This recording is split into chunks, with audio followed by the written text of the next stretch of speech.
காரியத்தை எவ்வளோ நன்மையை ஆண்டவர் நம்ம எவ்வளோ செய்கிறாரு. நம்ம வந்து சாட்சின்றதுக்கு ஒரு அசட்டை பண்ணுறோம். சாட்சி எவ்வளோ சொல்கிறோமோ அவ்வளோ நன்மை.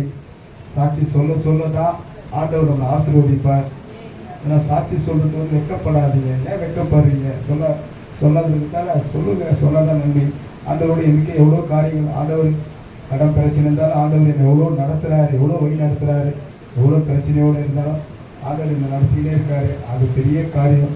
அன்றைக்கி கூட ஒரு பெரிய சவாரி ஒன்று போனேன். சவாரி போகும்போது வந்தவங்க கிறிஸ்டினாங்க 2 பேர். போகும்போது பேசிட்டு வந்தாங்க. நாங்கள் இங்கே விட்டாலும் சவாரியே கிடைக்காது, ஒன்றும் கிடைக்காதுமா. அதுக்கப்புறம் ஒன்று காலியாக தான் நான் வரணும். நீங்கள் என்ன கவலைப்படுறீங்க? கண்டிப்பாக நாங்கள் ஜெபம் பண்ணோம். நாங்கள் ஜெபம் பண்ணோம். உங்களுக்கு விட்ட இடத்துல சவாரி கிடைக்கும் பாருங்க. நாங்கள் ஜெபம் பண்ணோம். நீங்கண்ணா அதை பற்றி ஞாபக பிள்ளையாக. ஆனால் அவங்க எவ்வளோ ஒரு விசுவாசம் பாருங்கள். அது எவ்வளோ ஒரு இது. ஆனால் நம்ம வந்து சாட்சி சொல்லாத அப்படியே அசட்டை பண்ணுறோம். சாட்சியை சொல்லாத உக்காந்துன்னு. ஆனால் ஆண்டவர் எவ்வளோ நன்மையை பண்ணுறாரு நம்மளுக்கு. எவ்வளோ அதிசயம் அற்புதம் ஆண்டவர். எவ்வளோ ஆண்டவர் இந்த மாதத்தில் எவ்வளோ ஆண்டவர் எவ்வளோ நம்ம செஞ்சுருக்கிறாரு. ஆனால் வந்து அசட்டை பண்ணுறோம். அசட்டை பண்ணாதீங்க. ஆண்டவருக்காக உற்சாகமாக வாங்க.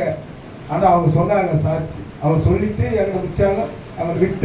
அது வந்து ஒரு 400 ரூபா சவாரி 5 ரூபா கொடுத்தாங்க. பரவாயில்ல வச்சுக்கினாங்க. கண்டிப்பாக கிடைக்கிறாங்க. அவங்க இறங்கி போனாங்க. அதே பெரிய பகல் சவாரி எவ்வளோ ஒரு பெரிய. ஆனால் இல்லாதது நான் ஒரு விசுவாசம் பாருங்கள். அந்த நம்ம வந்து அப்படி நினைக்கணும். விசுவாசத்தோடு நினைச்சாதான் எல்லாமே நடக்கும். ஒன்றுமே நடக்காது. சபைக்கு போகிறோம், எதுக்கு போகிறோம் அப்படி நினைக்காதீங்க. விசுவாசத்தோடு கண்டிப்பாக நடக்கும். உங்களுக்கு கர்த்தரான ஜெயத்தோடு உங்களுக்கு கொடுப்பாரு. சாட்சி வந்து முக்கியமான சாட்சி சொல்லுங்கள். அதேமாரி வந்து எங்கள் வீட்டு பிரேயர் ஆண்டவர் வேலைக்காமல் நடத்தணும். அதை வந்து அதுக்காக நல்லா ஜெபம் பண்ணிங்க. மாதத்தில் முதல் வாரத்தில் ஜெபம் வீட்டு பிரேயர் நடக்கும். நன்மையாக இருக்கும். அது எப்படி இருந்தாலும் சரி கண்டிப்பாக அந்த வீட்டு பிரேயர் நன்மையாக இருக்கும். அதுக்காக நீ ஜெபம் பண்ணிங்க. மகனுக்காக மனைவிக்காக எல்லாருக்காக ஜெபம் பண்ணிங்க. கர்த்தர் நாம் சொல்கிறேன். இயேசு மூலம்